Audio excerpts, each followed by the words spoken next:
¿Cómo están? Bienvenidos. Aquí estamos siguiendo muy de cerca lo que acaba de suceder en la Comisión de Juicio Político, que tiene su segunda jornada. Hoy se escucharon con la presencia de invitados, pero también con el desarrollo de varios diputados y diputadas de la Nación, las acusaciones, las denuncias que se han hecho contra los 4 miembros de la Corte Suprema de Justicia. Y vamos a tener una dinámica muy movida, digamos, por estas horas, porque ahora escucharemos seguramente muchos de los legisladores que intervinieron, conociendo más de primera mano su mirada sobre este proceso que acaba de iniciarse. Y como bien decía hace instantes la diputada Carolina Aguilar, presidenta de esa comisión, el próximo jueves, se va a definir la admisibilidad de las denuncias, si tienen fundamento suficiente para avanzar en este proceso, que es un proceso complejo, que tiene la Cámara de Diputados como Cámara acusatoria, que tiene que hacer el relevamiento de todos los testimonios y todas las pruebas, para luego el Senado defina el futuro de estos 4 miembros de la Corte Suprema de Justicia.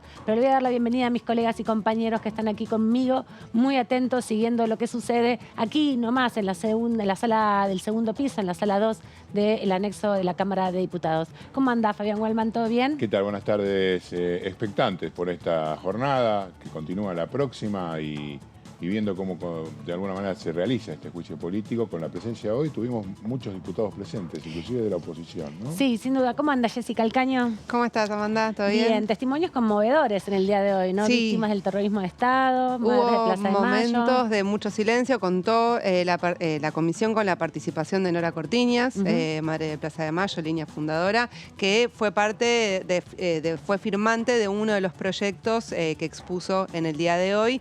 Así que bueno, y también testimonios de sobrevivientes de la dictadura que, bueno, hablábamos antes con Amanda, un silencio cuando fueron esos testimonios impresionantes. Muy impactante y muy importante también el respeto de los diputados y diputadas frente a estas palabras que son difíciles muchas veces de nombrar en un contexto tan importante como es el Congreso de la Nación, y revivir, ¿no? El horror, sin duda, es el caso de Patricia Izaza, una víctima del terrorismo de Estado cuando tenía 16 años, estuvo detenida desaparecida.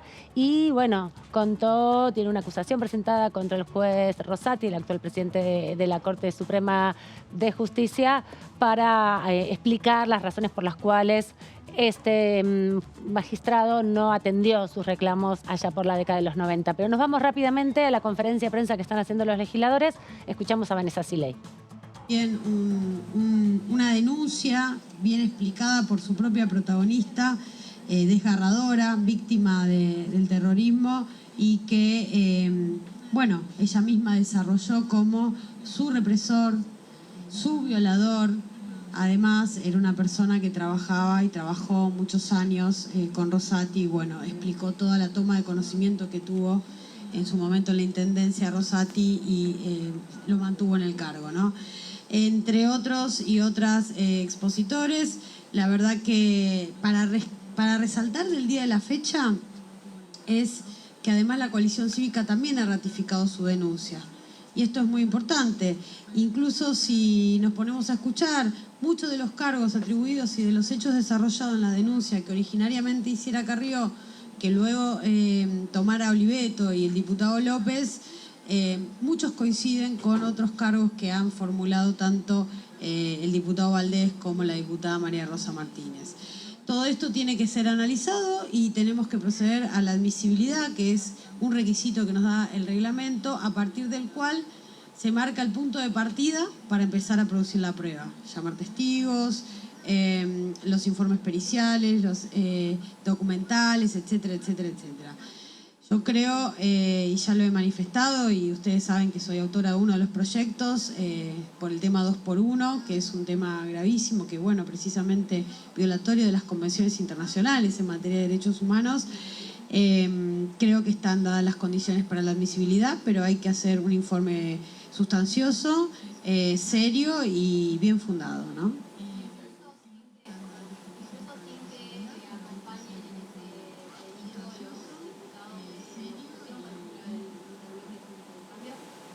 Sí, la modalidad, como bien se dijo al finalizar la reunión, va a haber una comisión directiva, la misma comisión que preside la presidenta, el vicepresidente y los secretarios de la comisión de juicio político determinarán la modalidad, porque puede ser un solo informe con una independización de las personas es decir, son 4 jueces, bueno, qué hecho se le atribuye a cada uno, o puede haber distintos dictámenes, puede la oposición presentar su dictamen.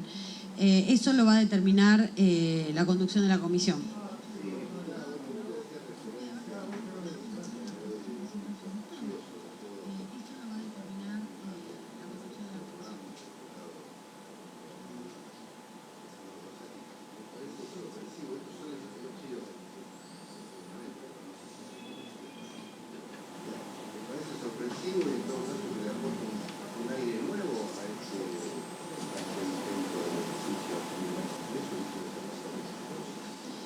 No me parece sorpresivo el caso concreto de esta denuncia, pero sí, porque lo habíamos escuchado cuando fue la audiencia pública en el Senado para que Rosati sea designado juez de la Corte en el 2016. Pero sí, nunca había escuchado en primera persona el testimonio tan desgarrador. Sí, en ese sentido sí me impactó fuertemente, aunque el hecho ya lo conocíamos, ¿no? Sí, me parece un elemento importante, sumado a todos los otros que hay, ¿no? Son 60 los hechos desprendidos de las 14 denuncias, son 60. Entre los principales, que son los que nuestro bloque ha denunciado por impulso del presidente y los gobernadores, que es el Consejo de la Magistratura, inmiscuirse en otros poderes, la falta de ética por parte de los jueces cuando se autovotan, cuando hacen sentencias en las cuales salen beneficiados, bueno, todas cuestiones prohibidas por las leyes y la Constitución, ¿no? No sé qué.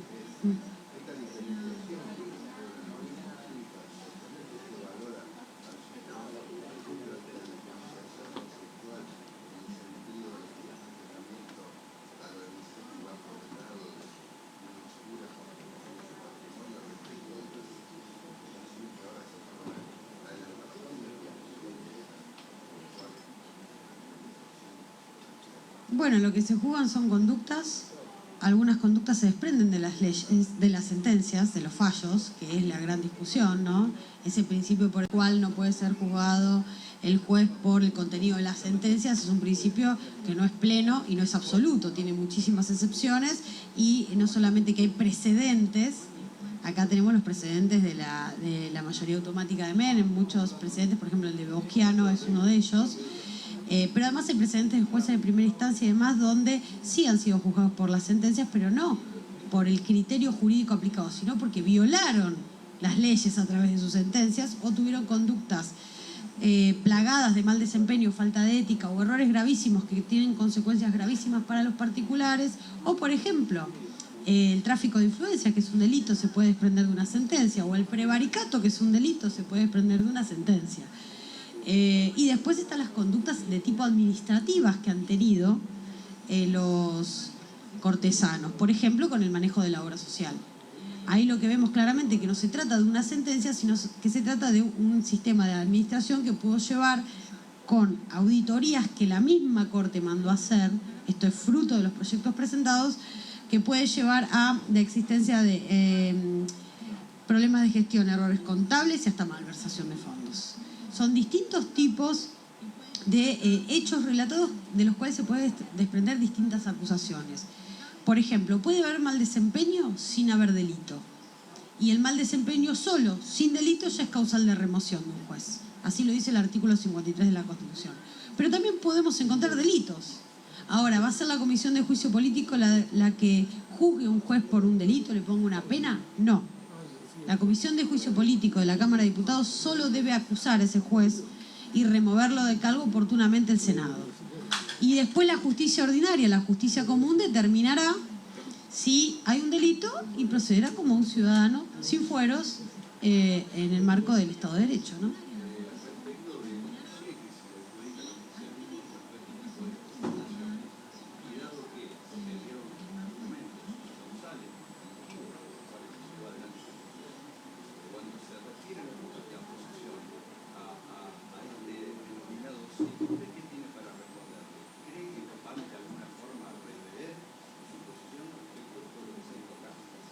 Y bueno, creo que los hechos a veces son mejor que la bajada de línea que pueda hacer las notas o los titulares de Clarín y La Nación, ¿no? Ya sabemos de dónde nació ese cliché.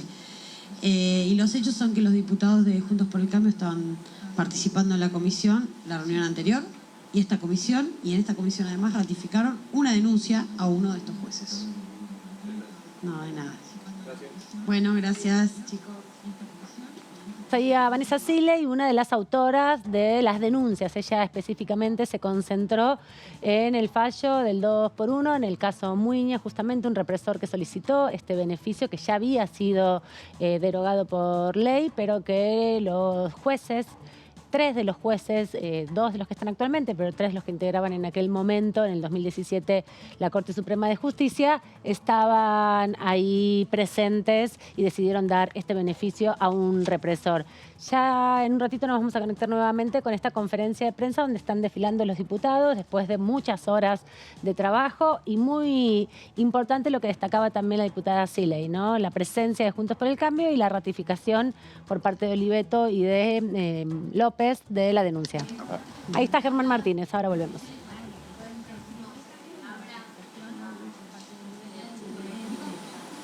Bueno, el proceso del juicio político lo abrimos la semana pasada con la primera reunión de trabajo, donde además de leerse los encabezados de los 14 proyectos de juicio político presentados, también se enumeraron las 60 hechos que constituyen las distintas denuncias que hay contra los integrantes de la Corte Suprema de Justicia.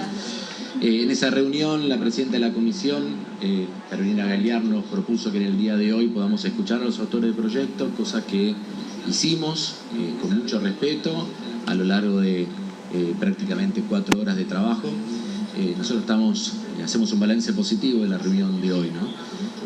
Nos decían que queríamos montar un circo y nosotros hoy hemos dejado claro la seriedad con la que encaramos este proceso. Nos decían que las denuncias eran unos mamarrachos y hoy quedó claro no solamente la diversidad, sino la profundidad de los distintos hechos que se denuncian. Nos decían que esto era una especie de avanzada que no contemplaba otras cosas que no sea una especie de capricho del oficialismo, y hoy con las propias palabras de la diputada Oliveto quedó claro que estamos haciendo uso de un instrumento reglado por la propia Constitución Nacional, y me parece que además también nos marcaban que nosotros estábamos queriendo avanzar sobre la Corte por el contenido de las sentencias, y hoy también quedó claro que estamos hablando no solamente del posible mal desempeño, sino también de los posibles delitos en el ejercicio de las funciones. Así que me parece que ha quedado muy claro de qué estamos hablando, qué es lo que estamos buscando, qué es lo que estamos haciendo, y esperemos que el jueves de la semana que viene podamos efectivamente avanzar en lo previsto por el artículo 9 del reglamento interno de la Comisión de Juicio Político, que habla del informe de admisibilidad. Sí, diputado Martínez, acá, ¿cómo estás?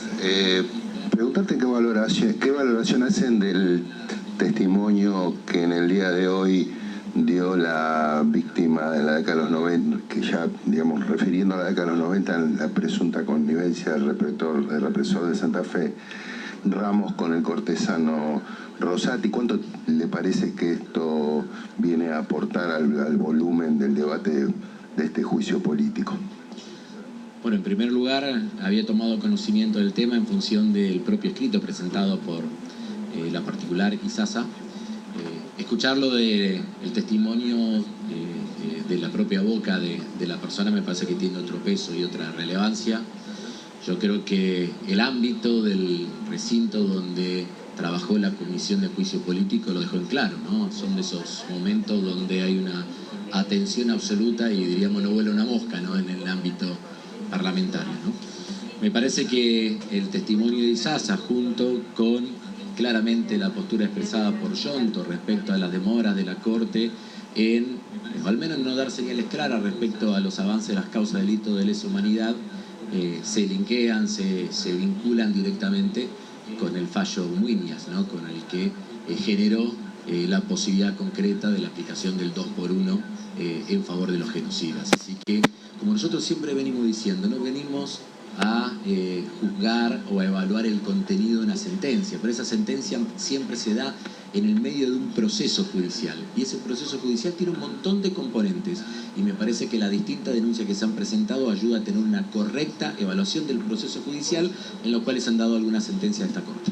Y otra cortita, si puede ampliar un poco respecto de esta mención que hizo del artículo 9 para el ordenamiento de lo que sería la próxima sesión, porque ya anticipó la oposición que habría una controversia respecto a la admisibilidad, etcétera. ¿Cómo, si puede ampliar respecto a los alcances de ese artículo y cómo se resolvería esa hipótesis de controversia que ya la oposición está planteando con anticipación, ¿no? Hago una introducción breve porque seguramente, teniendo la posibilidad de hablar con la presidenta de la comisión, va a poder profundizar.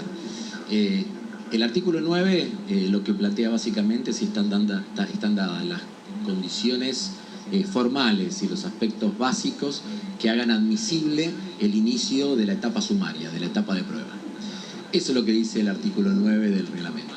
Indica el paso en el cual se abre la etapa de sumario, donde se genera la prueba, que después va a desencadenar en la posibilidad o no de que haya un dictamen acusatorio, ¿no? El debate hoy que nos plantea básicamente es porque Juntos por el Cambio no tiene una postura unificada de rechazo a la admisibilidad de las denuncias que nosotros obviamente estamos planteando, ¿no?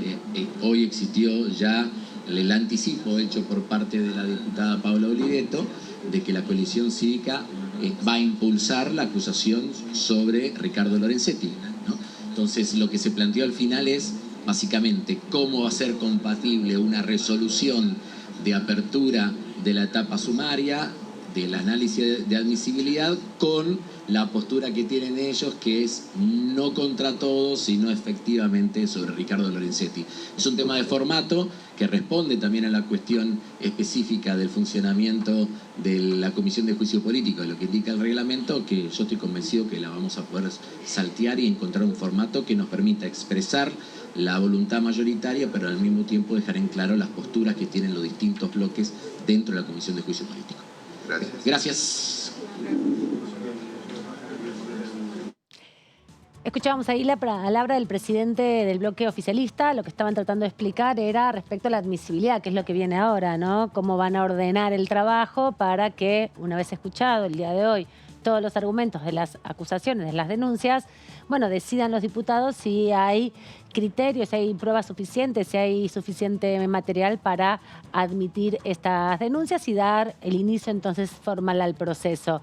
También estaba acercándose una de las protagonistas de la fecha de hoy, que es Carolina Gailar, y la vemos, la presidenta de la comisión. Brandimarte de Radio La Red. Quería preguntarte cómo se va a dirimir las diferentes ópticas que se escucharon al final del trabajo en la comisión para tener certezas y precisiones sobre qué responsabilidad eventual dentro de esta etapa corresponde a cada uno de los magistrados para notificar que el proceso comienza.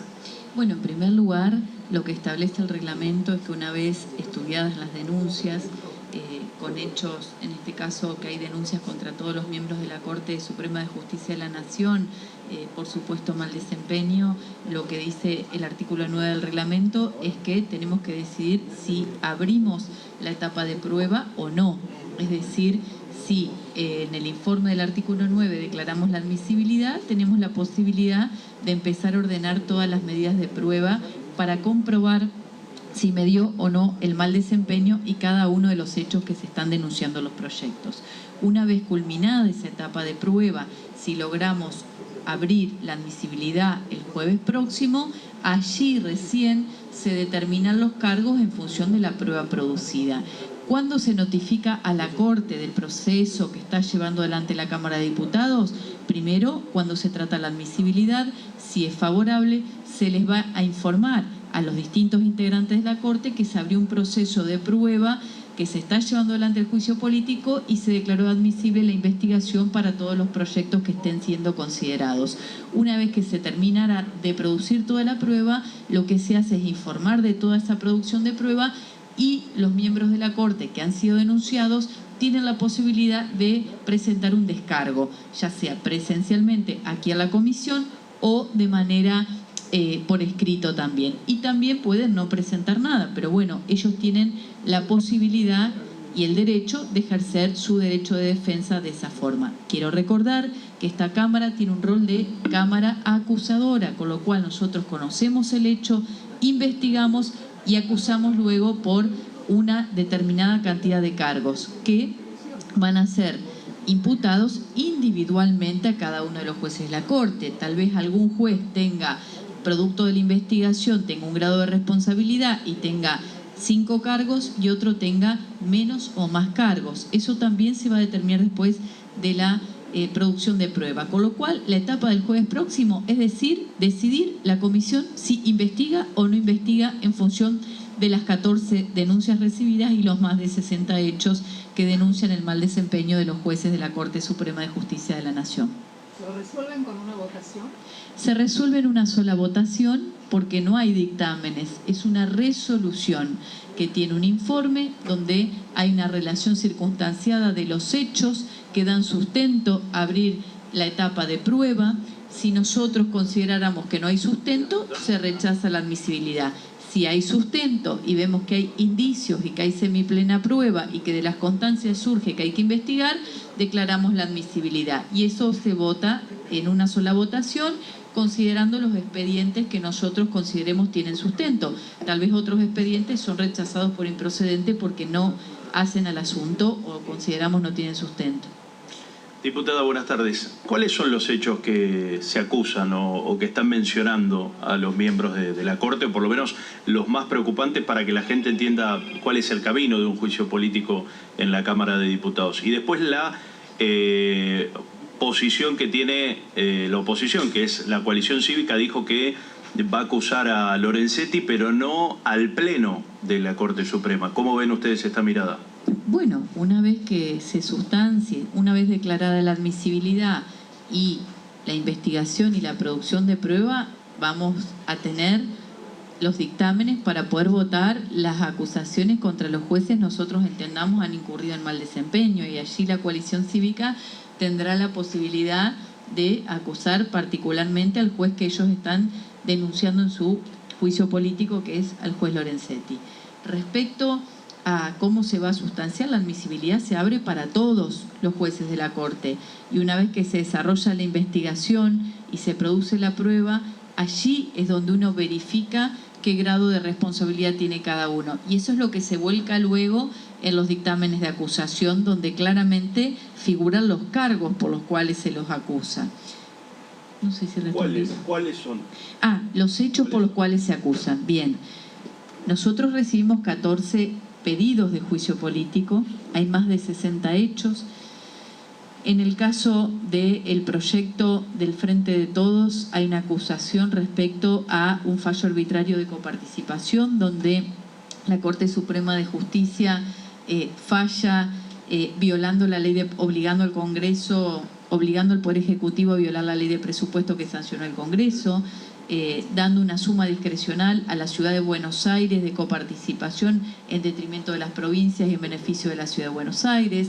La Corte resuelve una cuestión de fondo cuando en realidad tendría que haber resuelto la medida cautelar, no había peligro para la demora, y una afectación muy grande a la división de poderes, que es lo que se estaría denunciando y verificando de alguna manera en el proyecto de Consejo de la Magistratura, donde claramente la Corte se arrogó facultades legislativas que no tiene, y es algo que viola la Constitución. En el caso de Consejo de la Magistratura, lo que decidió la Corte, después de una ley que tuvo 16 años de vigencia de Consejo de la Magistratura, tuvo 5 años a la espera de resolver un fallo, y cuando lo resuelve dice: la ley que tuvo vigencia 16 años no sirve más, el Congreso debe en 6 meses sancionar una nueva ley, y si no la sanciona, resucitamos la ley anterior. Esa ley anterior, no casualmente, restituía a la presidencia del Consejo de la Magistratura al presidente de la Corte. Entonces hoy tenemos un presidente de la Corte que además es presidente del Consejo de la Magistratura.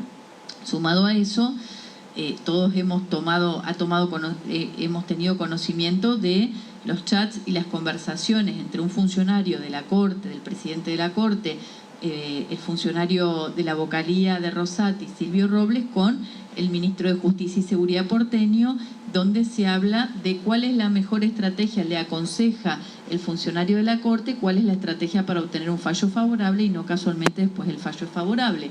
Lo mismo que respecto al Consejo de la Magistratura, también le recomienda acciones a seguir para obtener un resultado que favorezca, en este caso, a un grupo político que es la oposición.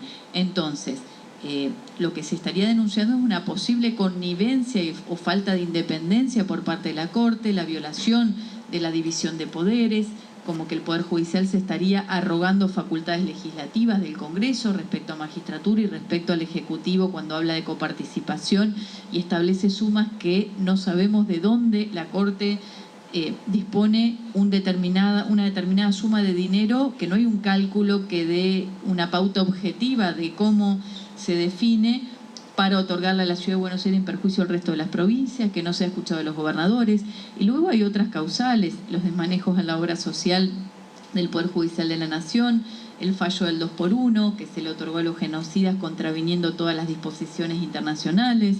También hay una acusación respecto a que la Corte se abstrae de cumplir con la ley de ética pública que sancionó el Congreso y no son públicas las declaraciones juradas de los miembros de la Corte Suprema de Justicia de la Nación, entre otras cosas. Hay otra denuncia contra Rosenkrantz por no haberse excusado en los fallos de ex clientes cuando él aún no era miembro de la Corte Suprema y tenía su estudio jurídico. Bueno, las denuncias y los hechos son muchos. Ahora habrá que trabajar en la comisión para determinar cuál de esos hechos son relevantes y dan sustento para que nosotros podamos abrir la etapa de prueba. Ese es el trabajo que nos vamos a dar esta semana. Diputada, ¿qué tal? ¿Cómo le da una evaluación política de balance de estas dos reuniones? Digo, hasta hace pocos días la oposición había calificado de disparate y circo este inicio de este proceso. Sin embargo, se encuentra sentada aquí en la comisión. Sin embargo, hoy ratificó su denuncia en el caso de la coalición cívica. Digo, ¿qué espera futuro en este sentido de cómo esto va tomando dimensión política para la expectativa del Frente de Todos, ¿no?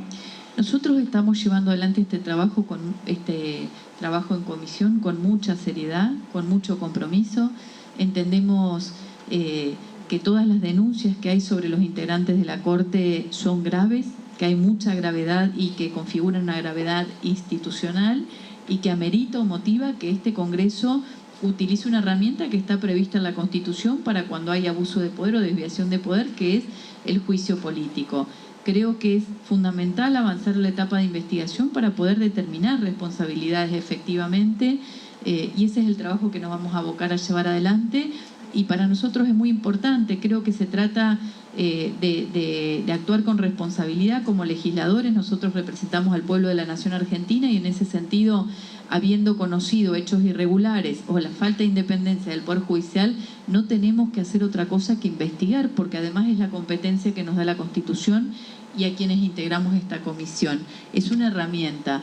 Y lo que digo, nosotros vamos a respetar las garantías del debido proceso, de la defensa en juicio, como corresponde. Aquí no se está llevando un proceso contra nadie. Aquí lo que estamos haciendo es determinando responsabilidades y que quienes no sean probos para el cargo se aparten del mismo, porque una persona que es falto de idoneidad o no tiene independencia suficiente para el cargo que detenta, claramente perjudica a toda la sociedad, a la democracia y a la República. Diputada, ¿cómo le va? Le hago una pregunta. Usted habló que el jueves que viene se hace una votación para la admisibilidad de la investigación.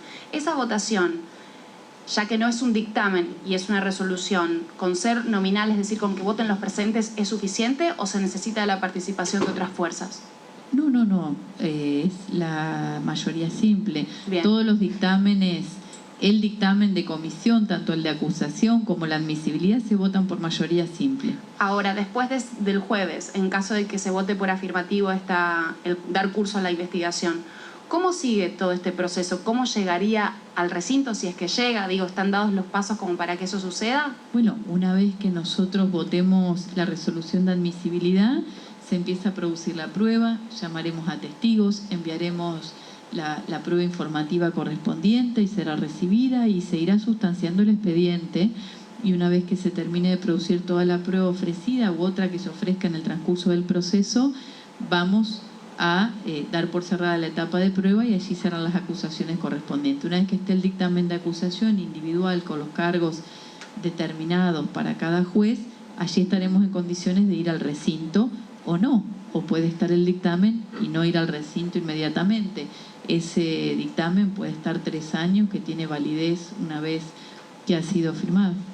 Diputada, no le pido que, se anticipe de alguna manera a un criterio, un juicio por anticipado. Sin embargo, una persona que está ligada al derecho como usted, le tengo que preguntar, según su leal saber y entender, hasta lo que usted pudo ver a este momento y por lo que se vio en la comisión, ¿usted cree que hay alguna causal, ¿sí?, situación o hecho que es tipificable y que encuadra a los jueces en algún delito? Mire, nosotros no castigamos conductas individuales. Nosotros lo que hacemos es evaluar si hubo o no mal desempeño en el cargo, o si se cometió delito en el ejercicio de su función, o si cometieron crímenes comunes. Ahora, nosotros, el Poder Legislativo no tiene función jurisdiccional. Nosotros no somos jueces. Nosotros estamos llevando adelante un juicio político que tiene que determina culpas políticas, ¿sí? Y que lo que busca como objetivo es el apartamiento del cargo, no el castigo ni la pena. Eso es una cuestión del derecho penal, que no la vamos a definir ni determinar nosotros. Bien, le preguntaba porque si hubo necesidad de que la Cámara de Diputados se haga eco de esta situación que hoy se denuncian, lo que uno no entiende es qué le pasa a los otros poderes del Estado que no han tomado cartas en el asunto. Entonces, ¿cómo se subsana esto? Si lo que ustedes pueden hacer es limitado y el órgano correspondiente no interviene, ni actúa sobre un supuesto delito. Bueno, me parece que es importante que este tipo de institutos, como es el juicio político, está establecido en la Constitución justamente para restablecer el orden de las cosas. Digo, el Poder Judicial aplica las leyes y juzga, el Poder Legislativo legisla y el Poder Ejecutivo diseña las políticas públicas y las implementa. Eso tiene que ser así. Donde hay un poder que se arroga potestades de otros poderes, claramente está el juicio político para volver las cosas a su lugar. Por eso se habla de un remedio procesal. En el caso de delitos necesitamos justamente que haya una justicia independiente que investigue si hubo o no delito. La verdad que a fin de año nosotros fuimos testigos de un escándalo cuando nos enteramos de estos chats y de esta conversación entre una persona de mucha confianza y funcionario de la Corte como es Silvio Robles con el ministro de Justicia y Seguridad porteño, porque hablaban justamente de la negociación de fallos, de arreglar fallos en favor de la Ciudad de Buenos Aires, del gobierno de Horacio Rodríguez Larreta. Y eso es muy preocupante, y más que preocupante, nosotros como Congreso no podemos mirar para el costado y hacer como que no sucedió. Claramente acá hay que investigar y hay que determinar si hay una responsabilidad, y para eso va a trabajar la comisión, llevando adelante, una vez abierta la admisibilidad, todas las medidas de prueba para esclarecer los hechos y determinar si hay o no responsabilidad y mal desempeño. Diputada, sobre el tema que usted está hablando justamente en este momento, el hecho de los chats. ¿Hay una causa donde un fiscal no acusó, un juez archivó, dijo que la obtención de esos elementos, los chats, la forma en la cual surge la información, fueron tomadas de manera ilegal? Teniendo en cuenta que este es un juicio histórico, el que se lleva a los 4 integrantes del tribunal, ¿qué va a pasar con esta cuestión de avanzar frente a una causa que tiene una decisión en tribunales federales? ¿Cómo van a Para nosotros la conversación entre el funcionario de la Corte y el ministro de Justicia porteño es información pública. Es una información, es una conversación privada que se hizo pública a través de un medio periodístico. Nosotros vamos a tomarlo como un indicio para requerir otro tipo de elementos probatorios, y va a ser un elemento más.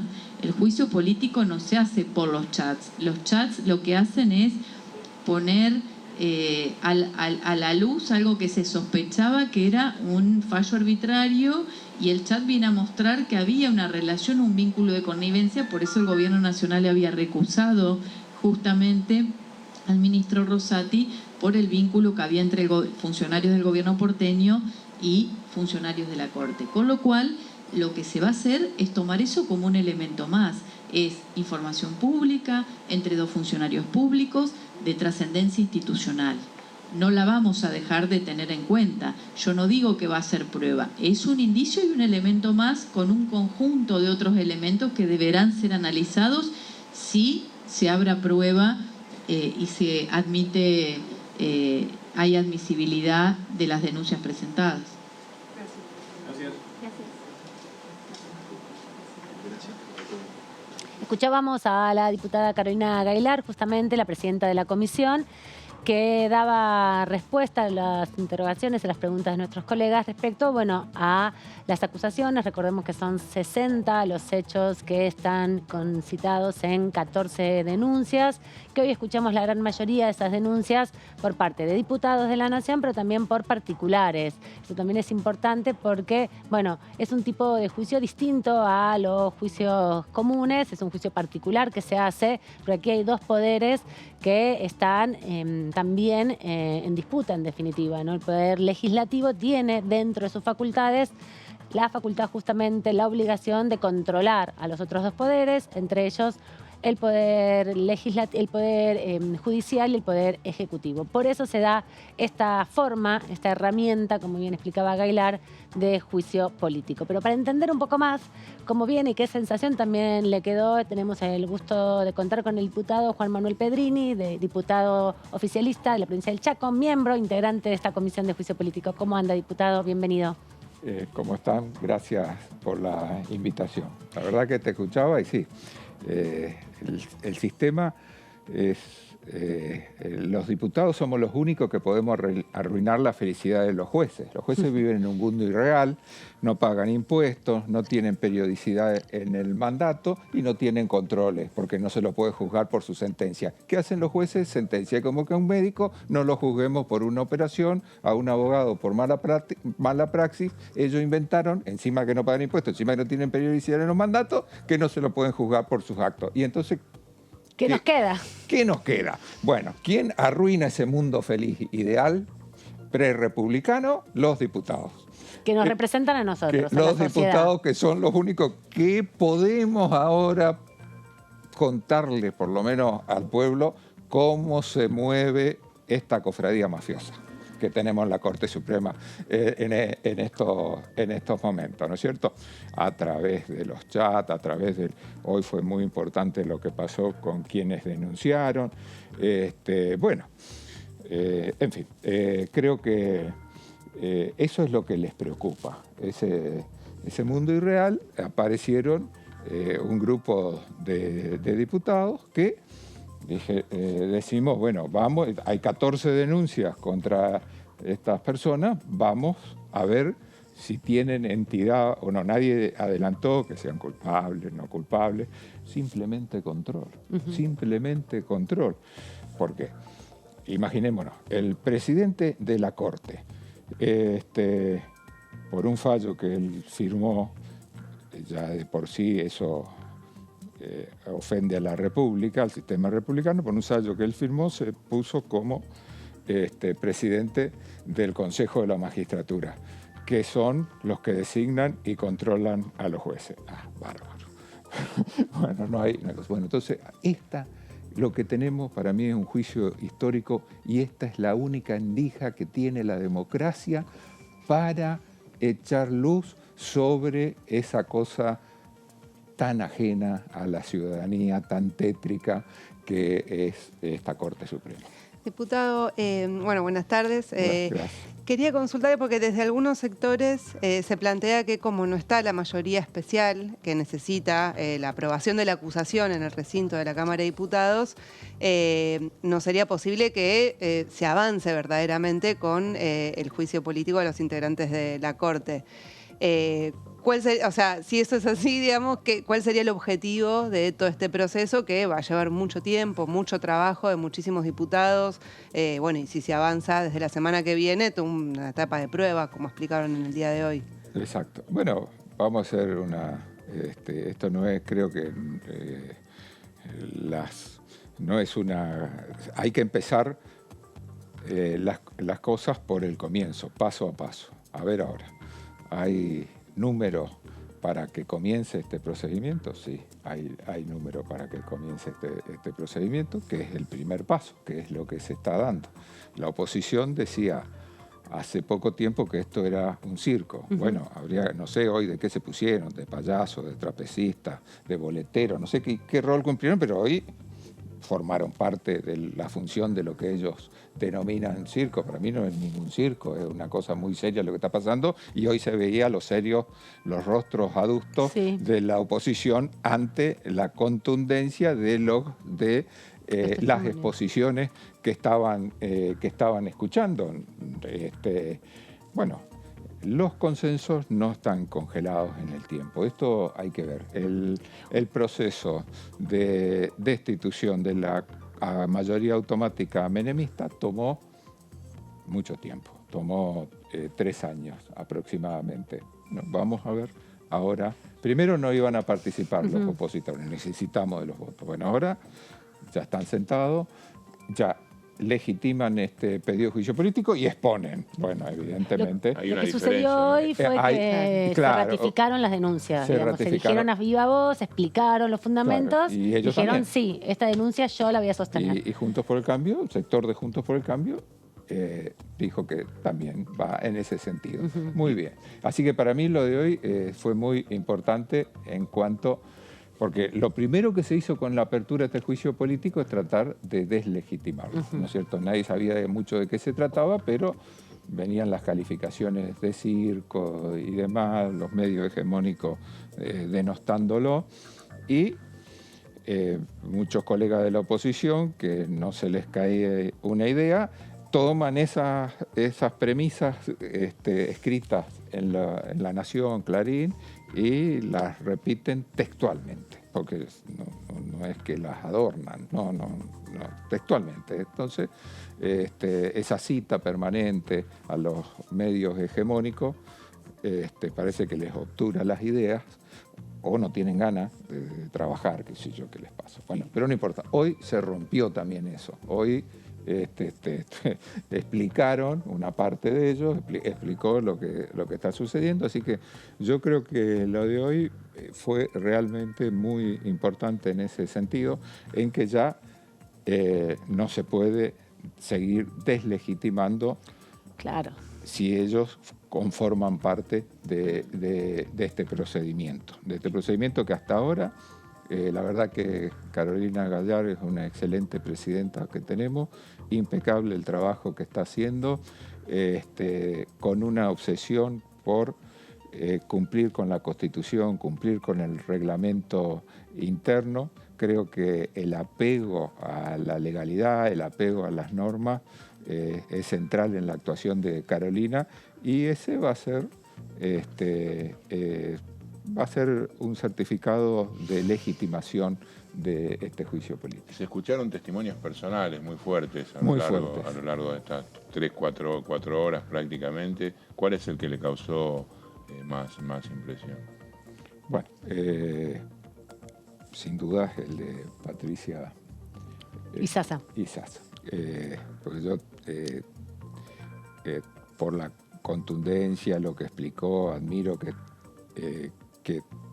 el valor de seguir contando el calvario por el que pasó, pero también de la consecuencia de no permitir la impunidad, ¿no es cierto? Ella es un estandarte de que los crímenes de lesa humanidad no queden impunes en Argentina. También lo que está pasando con lo que está sucediendo con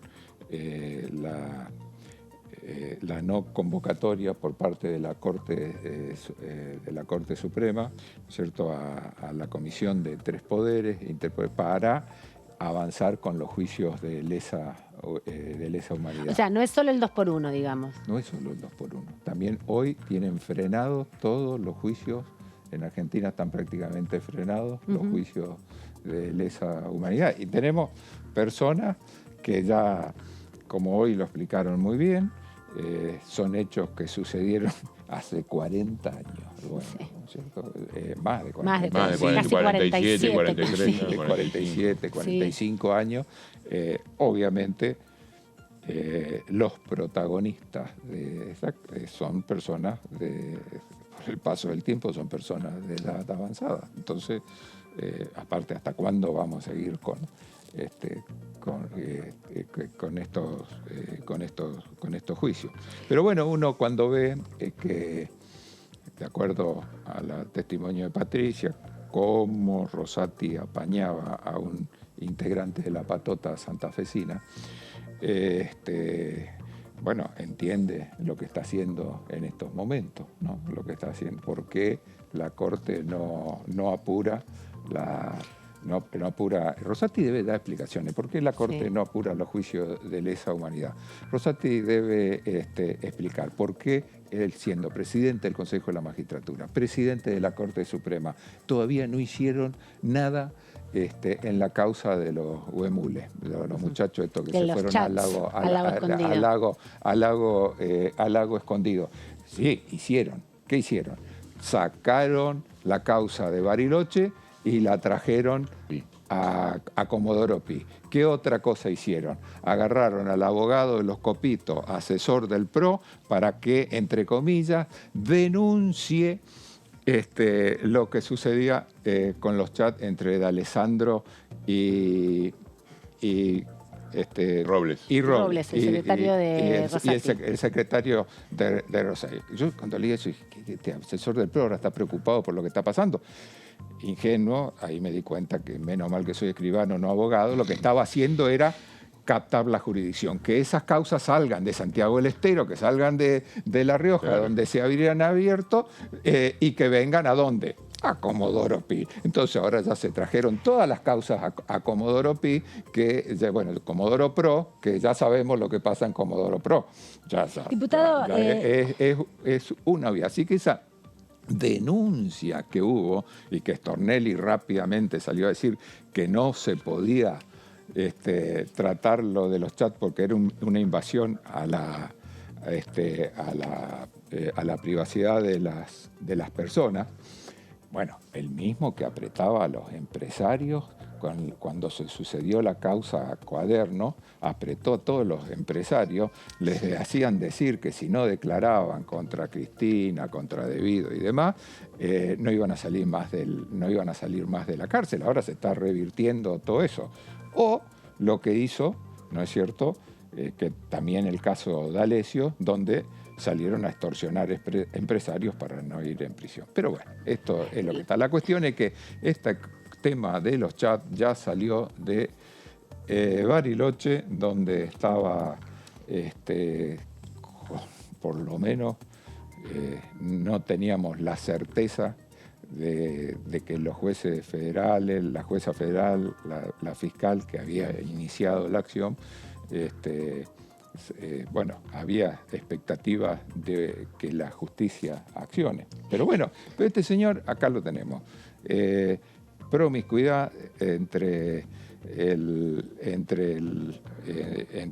delegado de Rodríguez Larreta y el delegado del presidente de la Corte. ¿Qué hace Rosati, que preside la Corte y preside el Consejo de la Magistratura?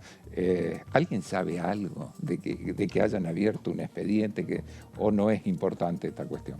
Le quería preguntar porque hay una de las, digamos, de las responsabilidades que tiene la Corte Suprema, que es justamente administrar el Poder Judicial. El ministro de Justicia tiene otras actividades, pero quien se ocupa de resolver no solamente lo salarial, pero sino principalmente los recursos para la investigación es la Corte Suprema de Justicia. Hubo varios abogados, Claudia Roca, que vino en representación de de la Asociación de Juristas de Argentina y de Latinoamérica, también Ricardo Lagreca y luego al final Diego Sánchez, que eran abogados constitucionalistas que interactúan de manera permanente, digamos, con el Poder Judicial, también presentaron sus denuncias sobre otras situaciones, otros hechos que tienen que ver con la obturación del proceso de justicia. ¿Cree que cuando se empieza a develar, de ser admitidos todas estas denuncias, cómo se actúa, cómo es esa forma de intervenir de la justicia en las causas, puede dar mayor claridad de la gravedad del asunto? Sí, nosotros creemos que sí, por eso estamos haciendo lo que hacemos. Creemos que hay cuestiones que no requieren, cualquier persona puede entender que hay 3 poderes y que cada poder tiene su función específica y que acá está no lo digo yo, está en la Constitución, que la ley de coparticipación va a salir por ley del Congreso. ¿Quién fijó la coparticipación de la Ciudad de Buenos Aires? Por un fallo. ¿Y la ley? ¿Dónde está la ley? La ley dice que es una... Bueno, salió por un fallo. Está en la Constitución que por un fallo se va a fijar la coparticipación. ¿Está o no está? No, no está. Bueno, no está. Entonces, ¿por qué? Por ley. Pero no hay que pensar mucho, es por ley. Bueno, lo mismo. Una ley derogada por el Congreso. Cuando una ley es derogada por el Congreso, hoy lo explicaba bien el diputado Valdés, es una ley muerta, fenecida. No existe. No se puede aplicar. No se puede aplicar. La están aplicando. La revivieron y la están aplicando. No hay ejemplo en ninguna Corte Suprema del mundo que haya hecho la barbaridad jurídica que hicieron estos muchachos. No se ponen ni colorados y tampoco quieren que los investiguen. Tampoco quieren que los... No hay ejemplos. Bueno, y además tampoco admitieron cuando los pidieron las recusaciones porque tenían cercanía con algunos de los acusados que tenían que investigar sus acciones. Elemental. A ver, sí. Otra cuestión. Acá hay hoy acusaciones que yo no sé. Ahora hay que mirar, ¿no es cierto? Pero hay acusaciones contra Rosenkrantz que falló en causas donde eran parte sus clientes. Bueno, clientes de su estudio privado. Sí, de su estudio privado. Hay una acusación seria de que hay aproximadamente 40, 50 causas en las que él falla, siempre a favor, obviamente, en favor de quienes eran sus clientes. Bueno, pero, a ver, hay que explicar mucho esto que no se puede, está en el Código Procesal, no se puede. Y además no es ético. Lo hicieron. Bueno, ¿qué iban a ver, ¿esto es así o no es así? Cuando hay un interés por parte de un juez, debe apartarse de la causa. Cuando el juez tiene intereses en una causa, se tiene que apartar. Esto es claro, ¿no es cierto? No puede intervenir, tampoco puede intervenir en cuestiones relacionadas con relaciones de parentesco, amistad o si dio alguna opinión. Pero no puede intervenir cuando tiene intereses. A ver, Rosati firmó el fallo por el cual él iba a ser presidente del Consejo de la Magistratura. Y en ese sentido... A ver, pero ¿es o no? Bueno, es parte, obviamente. Después vuelve a firmar otro fallo donde le dice al Senado cómo tienen que organizar los bloques y después otro fallo donde está decidiendo la incorporación de juez o sea, él es parte, es presidente del Consejo de la Magistratura, por lo tanto es parte interesada y está fallando en la otra presidencia que tiene, de la Corte Suprema, está fallando. Bueno, ¿tiene interés o no tiene interés de que vaya juez Odoñate? ¿Qué nos parece a nosotros? ¿Con quién se va a sentir mejor? Bueno, como a los representantes del Senado, ¿quién lo elige? El Senado. Bueno, el Senado lo eligió a Odoñate. ¿Qué hicieron los Juntos por el Cambio? Apelaron, fueron a la justicia. La justicia 2 veces les dijo que no puede, el Poder Judicial no puede intervenir en la forma en que otro poder elige a su representante del Consejo de la Magistratura, hasta que llegó a Rosati. Bueno, claro. ¿Y vos con quién te pensás que Rosati estaba más cómodo? ¿Con Doñate o con juez? Bueno. Y en ese sentido, por un lado, bueno, la Corte Suprema, que dicen algunos colegas del Frente de Todos, se apodera, digamos, del Poder Legislativo. La oposición no quiere sesionar, por lo menos hasta el día de hoy. ¿Considera usted, diputado, que hay algún condicionamiento para la democracia en estos momentos, en estas condiciones, que el Poder Legislativo, el Poder Ejecutivo no puede sancionar leyes cuando se están por cumplir 40 años, el próximo 24 de marzo, continuos justamente de vivir en estas condiciones? Sí, el Congreso hoy está sometido a un chantaje, por lo tanto hay condicionamiento. ¿Cuál es el chantaje de la oposición para sentarse y que podamos funcionar? Esto es que haya universidades, que la gente se pueda jubilar, que se cree un parque nacional. ¿Cuál es el chantaje? Retiren el juicio contra la Corte Suprema de Justicia. Esta es una democracia condicionada, y quienes la ponen bajo condición son lamentablemente diputadas, diputados que igual que yo fueron electos por el pueblo, pero no nos eligieron para esto, nos eligieron para venir a discutir. Yo tuve el privilegio de que este es mi segundo mandato como diputado nacional. Anteriormente me tocó integrar una bancada que éramos 64 del Frente de Todos. Nos cansamos de perder elecciones. Ahora bajábamos, dábamos la discusión y votábamos como creíamos que había que votar. Hoy las votaciones en esta Cámara son inciertas. Hay un grupo que define las elecciones. Entonces tenemos que sentarnos, debatir, y nadie tiene la mayoría asegurada. Así que bueno, vayamos a hacer nuestro trabajo. Ejerzamos la representación que nos dio el pueblo. Para mí es un gran privilegio tener la representatividad de una provincia que no la pueden ejercer porque tenemos una democracia condicionada y un Congreso que funciona bajo condiciones. Gracias, diputado, por este ratito con la edición especial que estamos haciendo de TV en este verano. Gracias a ustedes. Lo vemos en cualquier momento porque, bueno, la Comisión de Juicio Político sigue sin duda el jueves próximo, y vamos a ir repasando también las opiniones de varios diputados y diputadas de la Nación que recogimos con nuestra Cámara de Exteriores. Es el caso de la diputada Campagnoli de la Coalición Cívica de la Provincia de Buenos Aires.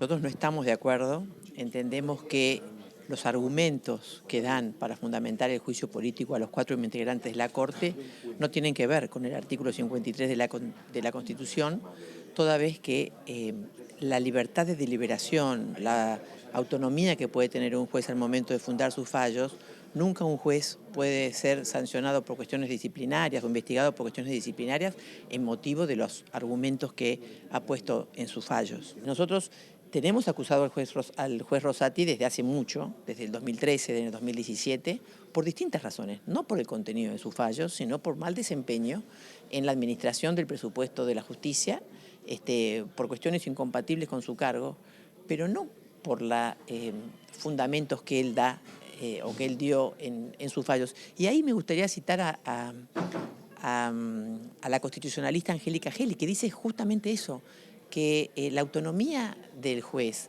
la libertad de deliberación que tiene que tener un juez es parte de la independencia del Poder Judicial.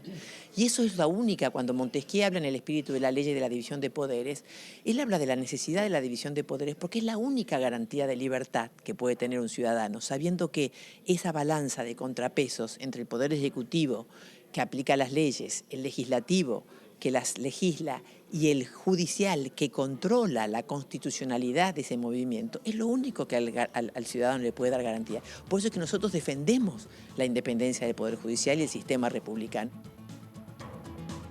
Bueno, la palabra entonces de la diputada Mabel Campagnoli, una de las diputadas de la coalición cívica, que explicaba un poco el intento de diferenciarse, ¿no?, que está llevando adelante la coalición respecto de este desarrollo de juicio político que ya está iniciado. En definitiva, hay que ver la semana que viene si se admite. Todo indica que sí será admisible, porque hoy fueron contundentes, ¿no?, los testimonios que escuchamos. Sí, además también todo indica que sería admisible por la composición misma de la Comisión de Juicio Político de la Cámara de Diputados, donde se necesita una mayoría simple, explicaba la diputada Carolina Gailar, que preside la comisión. Que es la mitad más uno de los miembros. Claro, y son 16 del Frente de Todos, 14 de Juntos por el Cambio y 1 del Interbloque Federal, con lo cual el proceso está garantizado. Está garantizado que avance. Después está la discusión de si llega al recinto, cómo, etcétera. Bueno, la coalición cívica, de todas maneras, recordemos que lo que vos decías, se diferencian dos cosas. Uno que solamente apunta a el cortesano Lorenzetti, nada más, no al resto. Y además también hacen mucho hincapié en su gestión como presidente. Sí. Allá por el 2010, 2012 estuvo como presidente hasta, no sé, 2016. Bueno, pero la causa que levantaron fue en 2017. 2018. 2017, claro, que justamente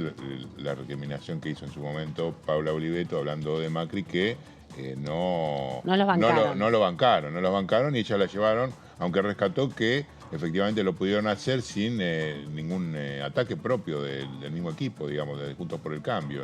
Así que en ese sentido va a ser interesante si efectivamente dentro del propio bloque de Juntos por el Cambio, no recuerdo ahora quiénes son los componentes de ese sector dentro de la comisión, pueden llegar a votar a favor y diferenciarse de aquellos que van a votar en contra porque no quieren que ningún cortesano sea juzgado. Y son, creo que dentro de los 14 que tiene Juntos por el Cambio en la comisión, hay por lo menos 4 que son de la coalición cívica. Está Mabel Campagnoli, como veíamos, Paula Oliveto, que fue la miembro informante, podríamos decir, del proyecto, claro. Juan Manuel López, que es el vicepresidente de la comisión, y creo que hay algunos diputados más de la coalición cívica, que es uno de los tres grandes bloques que integran Juntos por el Cambio, junto con otros bloques de las provincias que van a tener también un rol importante, ¿no? Algunas estuvieron participando, como la diputada Omeodio, que después se fue a mitad de la discusión. Sí, y a partir de acá creo que se va a desprender también todo lo que tenga que ver con el resto de las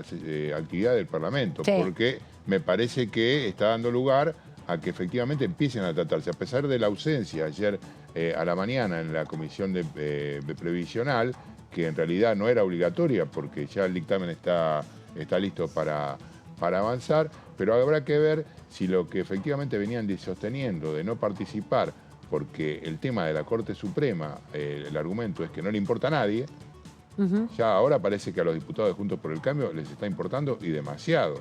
Entonces, desde ese lugar, si efectivamente van a avanzar con otros temas que sí son importantes para la gente, como el tema de la cuestión previsional, claro, o la cuestión que tenemos en el, digamos, lo traigo porque en el Senado también hay un par de temas que son importantes, el tema del alcohol cero, así que habrá que ver cómo seguir los próximos días cómo se desarrolla la cuestión política dentro de los Juntos por el Cambio y ver si efectivamente dan quórum, que es lo que quiere, por ejemplo, expresó Germán Martínez, para tratar uno o dos temas que considera que se puede avanzar y habría posibilidades de hacerlo. Por ejemplo, el monotributo tecnológico, que creo que la semana que viene va a tener dictamen y a partir de eso podrá bajarse al recinto junto con alguna otra medida adicional. Sí, pero el panorama de hoy fue muy interesante, ¿no? Porque estuvieron presentes ya para el inicio de la sesión. Sí, totalmente. Se especulaba que por ahí iban a estar esperando otras bambalinas para dar quórum, pero cuando estaba ordenándose el inicio de la comisión, se lo vio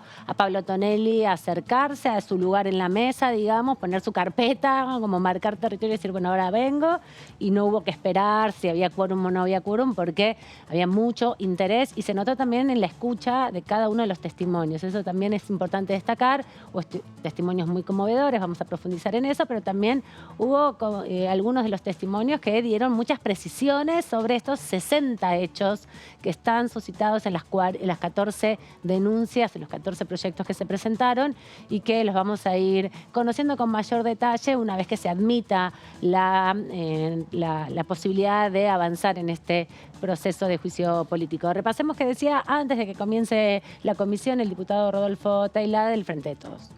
Hoy es una jornada que en principio está solamente destinada a escuchar a los expositores y autores de proyectos, tanto diputados, diputadas como particulares. En ese trance estamos ahora.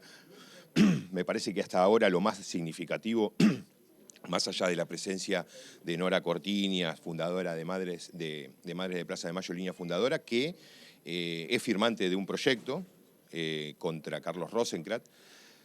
Más allá de lo de Nora, creo que lo más relevante hasta ahora es que la diputada Paula Oliveto, de la Coalición Cívica, planteó claramente que van a impulsar el juicio político contra Ricardo Lorenzetti, que ya tienen presentado hace mucho tiempo, pero me pareció muy importante, muy significativo lo que dijo respecto de que reconoce el derecho de todos los diputados y diputadas y de los particulares a promover juicio político contra la Corte, sacando un poquito ya toda digamos, los fuegos artificiales que venían antes de iniciar el juicio político, que hablaban de que éramos payasos, de que que esto es un circo, que atacamos la democracia, la división de poderes y obviamente el chantaje al que nos están sometiendo de que si esto no termina no hay sesión. O sea, Paula Oliveto dice que todos tenemos derecho a iniciar juicio político y el resto del bloque dice que somos unos payasos y al mismo tiempo que nos chantajea. Entonces, creo que la intervención de Oliveto pone el justo medio y habilita, nos legitimó de manera plena a seguir con el procedimiento de juicio político. Hasta ahora creo que es lo más importante del día. Bueno, estamos repasando las opiniones de los diputados y diputadas en esta jornada de hoy, una jornada importante, un proceso de juicio político. No es una de las comisiones que participa activamente de todas las acciones que se llevan adelante en el Congreso, por eso tiene un interés particular. Es un proceso donde un poder del Estado, en este caso el Congreso de la Nación, está poniendo el eje, poniendo el ojo fuertemente en la manera de desarrollar, de accionar de otro poder del Estado, que es, en este caso, la Corte Suprema, la cabeza del Poder Judicial. Tenemos a Miriam Bregman, a quien le damos la bienvenida, diputada del Frente de Izquierda, del PTS en el Frente de Izquierda de Unidad. Bienvenida, ¿cómo estás? ¿Qué tal? Buenas tardes. Y además tenemos el privilegio de tenerla acá porque ella es abogada penalista de causas de lesa humanidad, así que todo esto lo sabe mucho, los viene teniendo muy en el ojo los jueces de la Corte. ¿Cómo viviste hoy esta jornada que fue, intensa y tuvo muchas sensaciones también? Sí, bueno, el testimonio de Patricia Izaza, la verdad es que nos conmovió. Algunos lo conocíamos, pero no deja de conmover escucharlo de su boca, porque ella hizo como el camino de todo lo que tuvieron que hacer las víctimas de la dictadura en Argentina, ¿no? Esto de volver a su barrio y encontrarse, más aún en las ciudades más chicas, pero encontrarse con aquellos que habían sido sus torturadores, sus captores, sus secuestradores, sus violadores, para ubicarse en la violencia. En la violencia, en el testimonio de lo que relataron. Y luego esto de verlos cómo se reinsertan y cómo van pasando a formar parte de equipos políticos. Yo siempre pongo el ejemplo de Guglielminetti. Era el seguridad de Alfonsín. He escuchado testimonios de víctimas que decían, prendo la tele, no sé, año 84, y lo veo entre quienes están de atrás en la custodia. Claro, al lado de un presidente. Al lado de un presidente. Elegido democráticamente. Entonces, por eso a veces también con esto de la película 1985, además, todo hay que contextualizarlo. La mayor parte de los genocidas estaban libres en ese momento. Exacto. Te cuenta Osvaldo Barros, muchos de los sobrevivientes que ellos iban a dar testimonio al juicio de las juntas y los hacían con las amenazas de quienes los habían torturado o le gritaban desde la tribuna, sus familiares. Bueno, creo que un poco lo que se vio hoy es cómo el Poder Judicial tiene esa relación, y en el caso de Rosati, habiendo llegado a ser ministro de Justicia, algo que hoy no se dijo, pero que no lo podemos perder de vista, ¿no? Fue ministro de Justicia. Con esos antecedentes llegó a ministro de Justicia en el año 2004. Entonces, el reciclaje de los represores no fue una cosa que se hizo porque sí, fue parte de los partidos mayoritarios que los apañaron, los incorporaron, y que era parte de una discusión casi natural hasta que comenzó nuevamente todo el proceso de pelea por el juicio castigo, con la nulidad de las leyes, que empiezan a saltar de nuevo todos estos testimonios. Yo me acuerdo, una de las causas que fui abogada, del prefecto Febrés, que fue asesinado en su celda en el año 2007, que cuando mirábamos los papeles que había tratando de ver, qué había llevado a ese hecho que lo asesinaran con cianuro, nada más ni nada menos. En su celda encontramos una foto de Menem dedicándole a Febrés, mi gran amigo Febrés, y le dedicaba unas palabras afectuosas con el cariño de siempre. Le decía Menem a Febrés. Entonces, esto que escuchamos hoy me parece que, bueno, también estuvo Nora Cortiñas, pero... Sí. El testimonio de Isaza fue el que pudo mostrar ese recorrido que bien contás vos, lo difícil y lo complejo que todavía sigue siendo llevar a los sigue siendo, y la cantidad que siguen en esas funciones y apañados. Y el testimonio de Pablo Yonto también, que aportó todo el tema de la Comisión Interpoderes, me parece. Claro, ¿no? Pablo Yonto explicó el tema de la Comisión, que nace por aquella época, en el 2007, la época que te estoy contando, pensá que en el 2006, septiembre de 2006, había desaparecido Julio López. Así que es toda una pelea que la conozco muy de cerca, y esto que con una Comisión Interpoderes se iban a poner de acuerdo, iban a avanzar los juicios. Los juicios sin pelea, sin estar en la calle, sin mucha presencia en las audiencias, realmente no avanzan. Y no te digo solamente contra los genocidas, yo soy abogada de mi compañera Alejandrina Barri, actualmente legisladora de la ciudad, en causas donde ella acusa civiles de la dictadura, que acusa medios de prensa en la dictadura, cómo usaron su imagen estando, estando ella apropiada. Y bueno, te digo que ahí... Bueno, más difícil aún, más difícil aún. Y la pandemia ayudó a demorar todo mucho más, me parece, ¿no? La pandemia fue una gran excusa. La pandemia fue una gran excusa porque vos pensás que con la virtualidad muchas de esas cosas se podían resolver. Bueno, pero no solo la pandemia, esto ya lleva, que lo dijo Yonto, casi 20 años, y en 20 años, si vos te pones a calcular la cantidad de centros clandestinos que hubo en la Argentina, te dan menos de un represor por centro clandestino condenado, un represor, ponele. Pensá que hubo un reconocimiento, creo que fue Arlañán o alguno de los que fueron ministros de seguridad en la provincia de Buenos Aires, que en su momento, no quiero ponerlo en boca a Arlañán, no estoy segura, pero algunos de los que fueron ministros han reconocido que la mayor parte de las comisarías de la provincia de Buenos Aires funcionaron como centros clandestinos.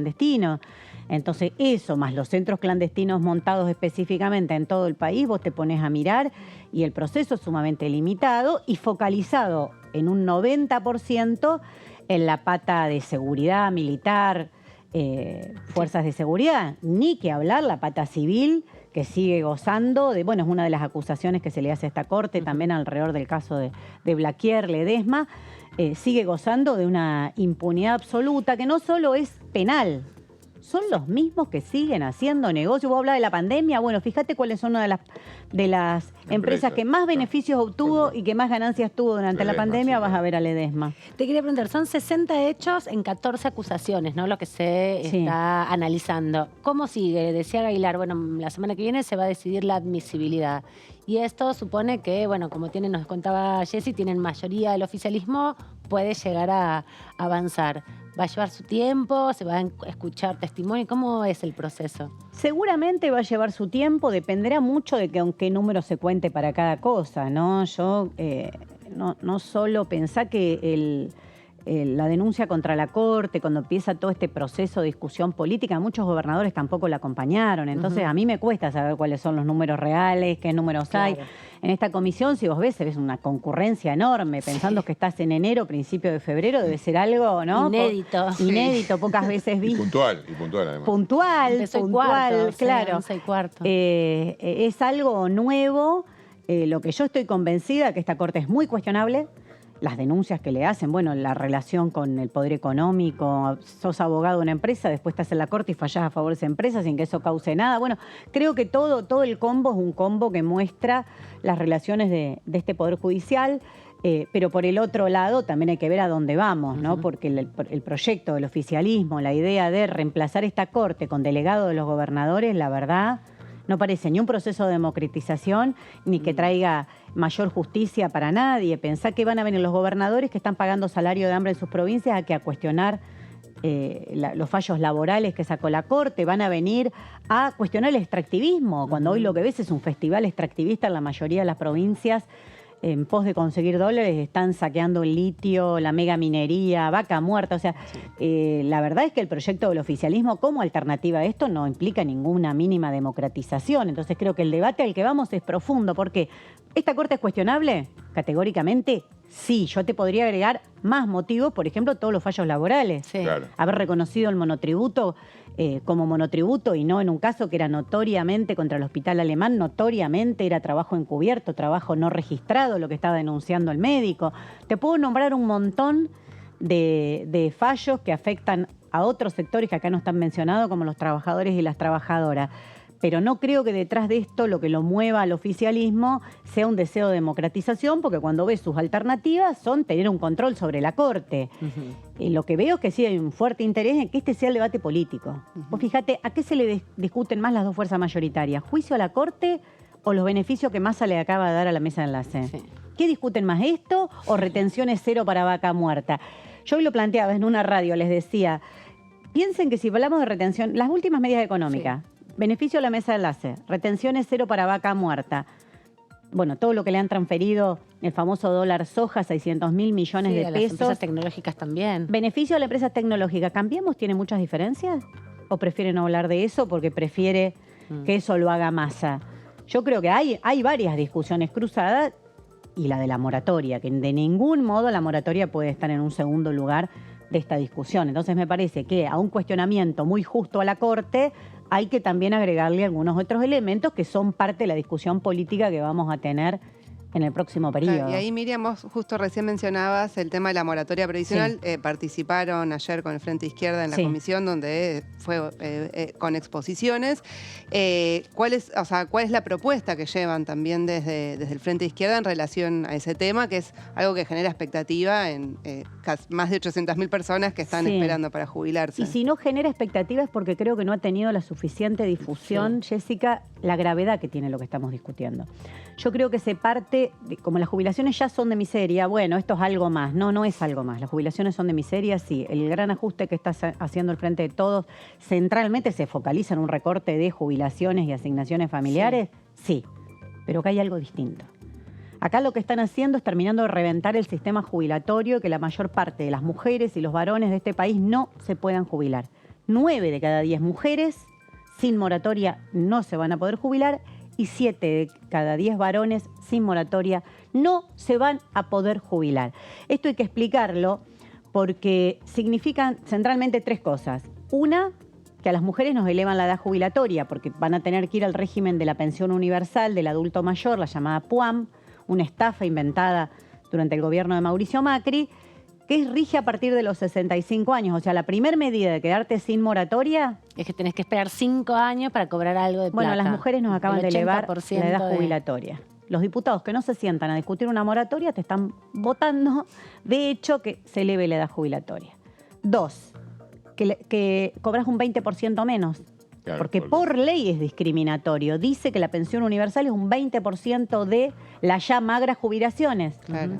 Y tercero, algo que a mí me gusta destacar, y todos los que tenemos un papá o una mamá que ha fallecido lo comprobamos rápidamente, es que quien sobrevive a su pareja cobra su propia jubilación y su pensión. Claro. Esa es una conquista de la clase trabajadora argentina. Sí, además porque la supervivencia se hace en conjunto, en ¿no? conjunto. Se juntan los 2 salarios para Claro, poder cuando vivir. uno muere, el superstite cobra la pensión por fallecimiento. Eso con la POM no rige más.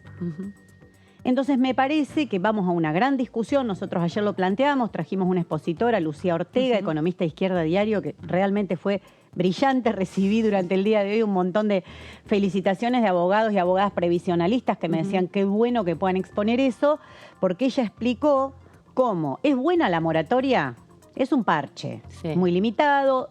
Tenemos muchos cuestionamientos. Nosotros presentamos un dictamen alternativo que consideramos mucho más favorable a los jubilados y jubiladas, pero hay una emergencia que nos tenemos que poner de acuerdo para que nadie quede fuera del sistema jubilatorio, que es lo que está peleando.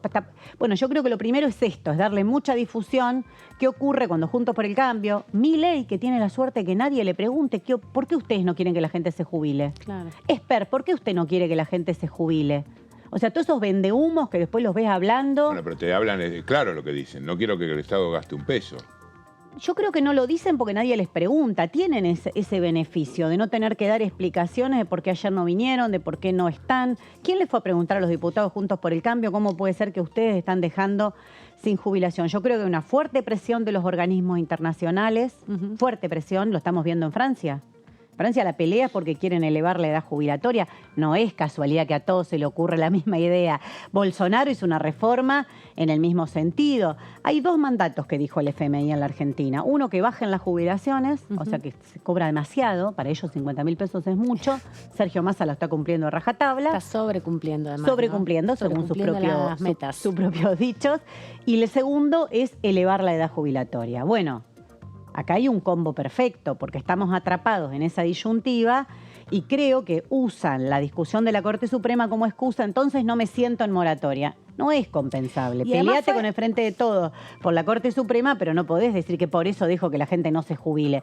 Me parece uno de los argumentos más terribles que he escuchado. Entonces no nos vamos a poder jubilar, seguramente varios de los que estamos acá no nos vamos a poder jubilar. Más cercano me parece que eso. Porque vos estás en una discusión de la Corte Suprema, no tiene ninguna lógica. No, y además ayer hubo 2 comisiones. La primera fue la de previsión, que fue una comisión informativa en definitiva, donde todos se fueron exponiendo los que quieren la aprobación de manera urgente, porque además habían conseguido quórum en diciembre para que esto sucediera. Había un acuerdo con todas las diferencias que tienen las distintas oposiciones, con el oficialismo, para sentarse y aprobar, entendiendo esto que vos decías, que 9 de cada 10 mujeres que cumplan este año 60 años no se van a poder jubilar y 7 de cada 10 varones que cumplan 65 tampoco lo van a poder hacer porque no tienen 30 años de aporte. Irrumpieron en esa sesión, impidieron que se desarrollara y ahora tampoco estuvieron en la comisión informativa, porque la otra estuvieron en la del monotributo tecnológico y también estuvo Juntos por el Cambio hoy con un despliegue bastante importante, ¿no? Más diputados de los que conforman la comisión, de hecho, estuvieron presentes hoy. Claro, por eso me parece que hay una intención profunda de que trabar todo lo que se pueda, que esto no salga. Yo creo que se ve en gobierno y quieren empezar desde ahora a hacer mejores deberes todavía con los organismos internacionales. Por eso es importante lo que vos, Jessica, me decías, bueno, ¿ustedes qué proponen? Nosotros tenemos, además de la discusión de verdaderamente que todos se puedan jubilar, que no tenga que hacerse cargo de todo el propio jubilado o jubilada, también hay una manera de que el sistema no esté desfinanciado, porque ayer en la comisión se hablaba del desfinanciamiento del sistema. Que hay poca gente que aporta, en definitiva. Claro. Primero tenés que blanquear y terminar con el trabajo no registrado. Blanquear y terminar con todas las formas de precarización laboral. Si el Estado empieza, tiene ya un universo importante, ¿no? Si el Estado empieza por casa, tiene un universo importantísimo, porque el blanqueo implica, además, en muchos casos, pasar a categorías de convenios superiores, que también implican mayor aporte al Estado.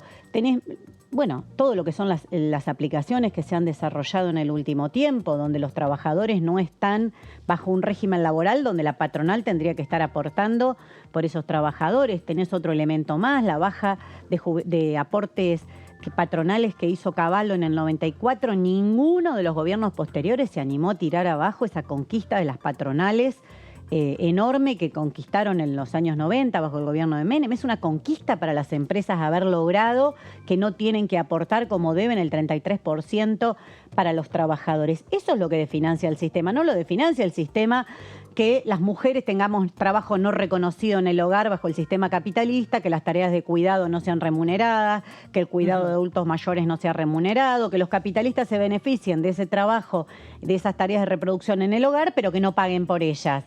Bueno, eso no es el desfinanciamiento del sistema. Eso lo que necesita es un reconocimiento de esas tareas y que esas mujeres puedan jubilarse como cualquiera. Ahora, lo que desfinancia el sistema es que no estén pagando, y un tema más, que siempre lo menciono, me estaba olvidando, que hay una manera en la que han encontrado para sacar leyes de promoción industrial o convenios en el Ministerio de Trabajo cuando hay un conflicto. Siempre a la patronal se dice, bueno, como beneficio te damos que no pagues los aportes por 2 años. Claro. Bueno, como beneficio, no las tecnológicas no pagan.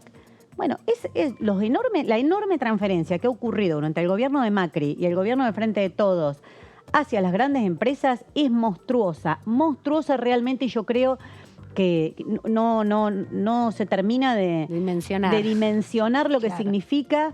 Hay un estudio de una asociación que se llama Mate de Rosario, que hizo un estudio profundo y que explica cómo el 49,2%, 49,2%, quiere decir casi la mitad, de las ganancias que obtienen las 500 principales empresas de la Argentina, es decir, los ricos entre los ricos, los que tuvieron que pagar el aporte a las grandes fortunas. Los más grandes empresas. Los que firmaron a la Los que firmaron la semana pasada. Los que firmaron la solicitada en defensa de la Corte, porque se ven muy perjudicados con esta inseguridad jurídica que los rige.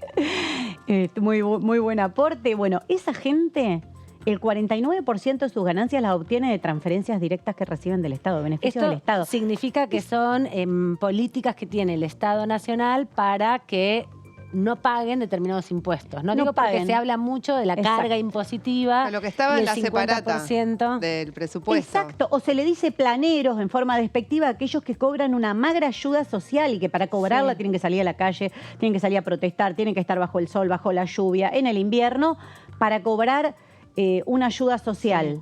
Bueno, estos no hacen nada más que levantar un teléfono y decir, quiero que me bajes tal impuesto, quiero que nunca más me restituyas los aportes patronales y qué me importa si se desfinancian las jubilaciones en la Argentina. Entonces creo que estamos en año electoral.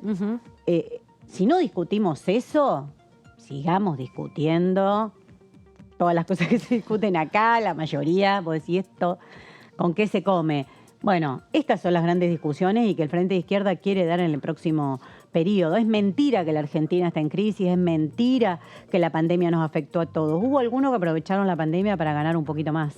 Te quería preguntar también respecto a la posibilidad de una sesión. ¿Qué se está comentando? Sé que, bueno, en definitiva lo que ha sucedido en diciembre, que no se pudo sesionar por falta de quórum, es responsabilidad del oficialismo conseguir el quórum, pero bueno, ¿qué cosas se están conversando? Porque la sesión de ayer de previsión social, un poco lo que se planteaba era la necesidad y la urgencia de aprobar lo antes posible, sobre todo la moratoria. Y algunos referentes del Frente de Todos dijeron, bueno, por ahí podemos hacer una sesión solo para tratar este tema o alguno otro de salud que también tienen dictamen. ¿Cómo ves la posibilidad? Sí, Nicolás del Caño lo reclamó ayer. Sí, es verdad, también. Que sea claro, porque escuchamos a alguna diputada radical con mucho asombro que decía, ay, si es por moratoria nosotros nos sentamos. Bueno, no queremos que el tema de las jubilaciones quede supeditado a ninguna otra cosa. Entonces vamos a dar un debate porque, como te digo, tenemos diferencias con el dictamen, tenemos un dictamen propio, vamos a exponer y vamos a pelear para que salga lo mejor posible.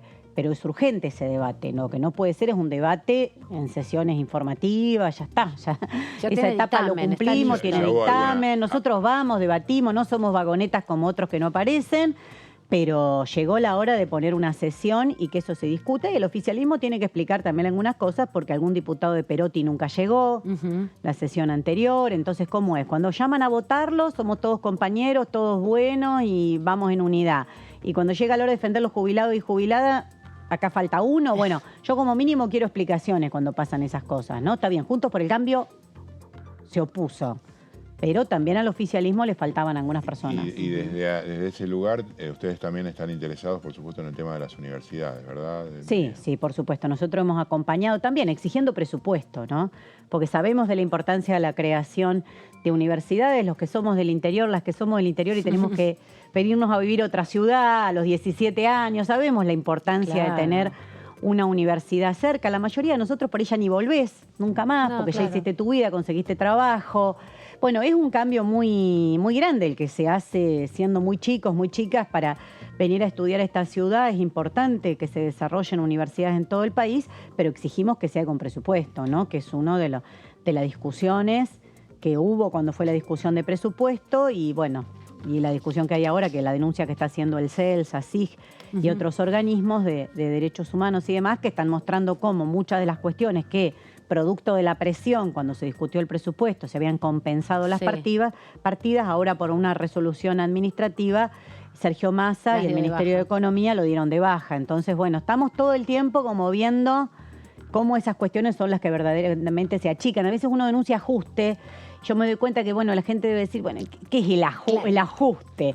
Describímelo un poco más claramente. Claro, tenemos que tomarnos el trabajo de explicar. Y además también porque ha habido todo un proceso en los últimos años de banalizar mucho determinados conceptos, entonces parece que todos dijéramos lo mismo cuando hablamos, por ejemplo, esto del ajuste, de la impunidad, de las situaciones de desigualdad. Hay ahí me parece que también un proceso importante que los diputados tienen que asumir en ese sentido de poder dar un poco más de docencia, ¿no? De ser más puntillosos. Yo lo noto con el FMI. Que yo veo que muchas veces te preguntan, sinceramente, cuando damos charlas, cuando hacemos asambleas, que la gente, bueno, pero el FMI, como que es algo que está lejos mío. No está lejos, está muy cerca tuyo, que a vos hoy te estén aumentando la tarifa de la luz y el agua es porque lo pidió el FMI. Que hoy haya la inflación que hay, uno de los motivos, la famosa multicausal que decía Guzmán, ¿se acuerdan? Sí, que era sí, siempre. claro. Es verdad que es multicausal. El problema es cuáles son las causales. Y una es que el acuerdo que se firma con el fondo, aumento de tarifas, es inflacionario, porque eso termina sí o sí repercutiendo en los demás precios de la economía. Entonces, sí, son temas que coincido, que hay que bajarlos a tierra y que a veces, ¿qué quieren decir? ¿No? Porque no todos decimos lo mismo cuando estamos hablando de eso. Gracias, diputada, por este ratito, por venir, bueno, después de esta larga jornada y seguro la vamos a encontrar en cualquier momento. Sí, por supuesto. Estamos viniendo, participando de todas las discusiones y dando una posición que me parece que es valorada, o por lo menos así lo siento cuando ando por la calle, cuando ando en el subte, porque damos una posición tratando de ubicarnos siempre del lado del pueblo trabajador, de esa mirada que está por fuera de tiroteos que por ahí tienen que ver con otra cosa. Bueno, muchas gracias por todo, Gracias. diputada. Nosotros seguimos repasando las opiniones de los diputados y las diputadas en el contexto de la Comisión de Juicio Político que estuvo desarrollándose durante el día de hoy. Y es el momento de escuchar a Lucas Godoy, diputado del Frente de Todos de la provincia de Salta, además presidente de la Comisión de Legislación General. Básicamente, concurro, no soy miembro de la comisión, pero entiendo que hoy exponían quienes acusaban, quienes han presentado denuncias de juicio político contra los miembros de la Corte Suprema de Justicia, están justamente exponiendo en este momento. Nora Cortiñas lo hizo, recién lo escuchaba al diputado Valdés. Me parece que lo interesante de todo esto, más allá de las posiciones individuales, tiene que ver con un conocimiento público de cuáles son las razones que fundamentan cada uno para acusar o para defender, básicamente. Pero esto es lo central de un juicio, de un pedido de juicio político, porque también lo ha hecho la oposición en el bloque de la coalición cívica contra uno de los miembros de la Corte. Entonces me parece que más allá del pataleo, de la pretensión de que no avance nada por parte de algunos sectores de la oposición o de la mayoría de la oposición representada en Juntos por el Cambio, creo que es un derecho también ciudadano el conocimiento sobre cuáles son las distintas posturas de los espacios políticos respecto de un pedido de algo tan grave, no es algo menor, no es baladí una solicitud de juicio político. Entonces, me parece que nosotros tenemos la responsabilidad, aquellos que los presentaron tienen la responsabilidad de fundarlo, y aquellos que están en contra tienen la responsabilidad de sentarse también a que estas cuestiones se hagan públicas. Luego, ¿cómo avanzará el proceso en cuanto a su admisibilidad, en cuanto a un probable dictamen de acusación o la propia acusación de la Cámara que es su función constitucional? Será más adelante. De hecho, se necesitan 2/3 de los mismos presentes para firmar una acusación. El mismo Juntos por el Cambio ha dicho que ellos no van a acompañar. Entonces, me parece que lo importante es ir avanzando como todo proceso, como todo procedimiento, paso a paso, ver cuáles son los fundamentos y escucharlos atentamente. Por eso estoy aquí sin ser miembro de la comisión. Y bueno, en este resumen que estamos haciendo, en la segunda edición de DTV, de lo que sucedió en la jornada del día de hoy con la Comisión de Juicio Político, aprovechamos también y darle la bienvenida a Francisco Monti, diputado muy joven, diputado radical de la provincia de Catamarca, también miembro de la comisión. ¿Cómo anda, diputado? Bienvenido. Muy bien, muchas gracias. Gracias por lo de joven. Por supuesto, por supuesto. Vamos a sentirnos siempre así. Sí, porque es importante, porque también en otras épocas era difícil que la juventud pudiera ingresar a la Cámara de Diputados. Había gente de otras profesiones o muy mayor, entonces es importante que también se destaque que hay distintas generaciones. ¿Cómo viviste hoy la Comisión de Juicio Político? Bueno, lo de hoy fue un paso más bien formal, ¿no? Con algún nivel de argumentación, pero bueno, como estaba previsto, fueron los distintos denunciantes de los distintos expedientes que están tramitando la Comisión de Juicio Político a ratificar su denuncia, y por supuesto que en el marco de la ratificación se refuerza en cada uno de esos casos los argumentos con los cuales han hecho su planteo, pero no fue más allá de eso, ¿no? Por lo tanto, no hubo discusión, debate, ni polémica. Y hubo algunos de los testimonios, fueron como 15 personas, un poco menos, fueron 11 en verdad los que expusieron hoy. ¿Hoy hubo algún testimonio, algunos testimonios que te llamaron más la atención que otros, o el tipo de denuncias que han hecho? En absoluto. Creo que acá hay una denuncia que es la central, que es la que ha motivado la apertura de la comisión, que es en el que está 7 en el temario, que es el que se presentó a instancias del pedido de los gobernadores y del presidente de la Nación, y cuyas causales, bueno, seguramente, bueno, por lo menos acá las conocemos. Y la verdad que a nosotros que tiene que ver con el Movida fallo de la coparticipación tiene principalmente, un ¿no? punto es el fallo de la coparticipación, otro que se basa en un espionaje ilegal. Lo del agua escondido, lo de la denuncia por... En rigor es una supuesta vinculación que hay entre el ministro Rosati con un señor Robles y toda una causa un asesor de Rosati con el ministro... Sí, basado en supuestos Justicia chats que nadie de ha Seguridad. acreditado. También, bueno, un cuestionamiento al temperamento que se aplicó en el caso Muiña, con el 2x1. Después también supuestas irregularidades en la administración de la obra social y también lo que tiene que ver con el Consejo de la Magistratura, que fue un tema, bueno, de mucha polémica el año pasado. Nosotros, bueno, en cualquiera de estos temas, por supuesto, los hemos abordado y lo hemos analizado con mucha profundidad y nos parece un completo disparate, ¿no? Y creo que no están de acuerdo. Lo primero que hay que plantear acá es cuál es la motivación profunda de esto. La presidencia de Alberto Fernández tuvo una razón de ser, que es alcanzar y consagrar la impunidad de Cristina. Y claramente han fracasado en eso. Entonces acá hay un plan de sabotaje a la justicia en líneas generales. Y por supuesto también ya el Frente de Todos dando por descontada su derrota en el mes de octubre o noviembre, en este intento de deslegitimar las instituciones de la República, ¿no? Porque todos sabemos muy bien que el juicio político no va a tener éxito, por lo menos en lo que refiere a alcanzar los votos suficientes para formular una acusación, que son los 2/3, que es una mayoría agravada y que claramente el Frente de Todos no la tiene, ¿no? Entonces creo que siempre hay que volver sobre las razones profundas que han motivado por lo menos al oficialismo para avanzar en esto. De los 60 hechos que están suscitados en las 14 denuncias, ¿te parece que no son ninguno suficientes para esta discusión? Hay algunos puntos que te diría que son disparatados, ¿no? Algunos puntos que son completamente disparatados. Por ejemplo, hoy hubo la verdad un testimonio que es sumamente conmovedor de una persona que sufrió distintos hechos durante los años más duros de la Argentina. El de Patricia Izaza, decís. Así es. Patricia Izaza, víctima del Exactamente. La verdad terrorismo que fue un testimonio muy crudo, muy duro, Sí. y que, por supuesto, que a toda la comisión no puede no conmovernos, ¿no? Ahora, es completamente incongruente y no está conectado con ningún hecho de ningún ministro de la Corte durante su desempeño, porque lo que se debería juzgar acá es el desempeño y las funciones de los ministros de la Corte, ¿no? ¿Cuál fue el supuesto comportamiento de una persona hace 25 años? O sea... Pues es que lo que sucedió con la relación del ministro de la Corte Rosati cuando era intendente con un represor durante mucho tiempo siendo parte de su cartera del Ministerio de Cultura, no era parte de su cartera, era un empleado de la Secretaría de Cultura. Era un empleado del Estado, pero además en la argumentación que se desplegó, en ningún momento se planteó la conexión, ¿cierto?, del doctor Rosati con esa persona. Pero independientemente de eso, la causal que se endilga es el mal desempeño. O sea, nosotros no venimos a discutir acá la década del 70. Lo que venimos a discutir es cuál es el desempeño que han tenido distintos magistrados durante el ejercicio de su función. Y así lo marca la Constitución y la ley. Una pregunta sobre esto puntualmente, porque, bueno, justamente al escuchar el testimonio de Patricia Izaza, dice, bueno, o sea, me surgía la duda, ¿está bien que una persona que no, o sea, conociendo los antecedentes de ese, quien trabajaba ese en represor. De ese represor, que estaba en la Municipalidad de Santa Fe? ¿Qué antecedente?